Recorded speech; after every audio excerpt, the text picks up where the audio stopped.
কি গো, কি করছো? বসে আছি দেখো। হ্যাঁ, সে তো দেখতেই পাচ্ছি, কিন্তু আমার সাথে একটু বসবে না? না রে না, কেন? আমি পারবো না, আরে না পারলেও একটু বসতে হবে, না হলে এক্সামে কি লিখবে? আমি পারবো না।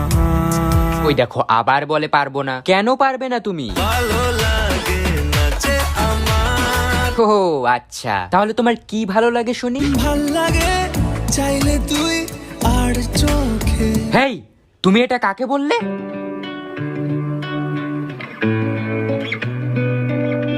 এই তুই কে রে? আমি ওর ভালোবাসা।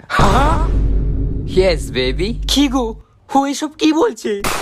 কি হলো, উত্তর দিচ্ছ না কেন? আর তুমি ওর সাথে কখন থেকে আছো? সারাটা দুপুর ধরে হ্যাঁ, তার মানে কি তুমি আমাকে সত্যি ভালোবাসো না? ও কিন্তু তোমাকে শেষ করে দেবে বলে দিলাম। চুপ ডাইনি। এই তুমি ওর কথায় কান দিও না তো। চলো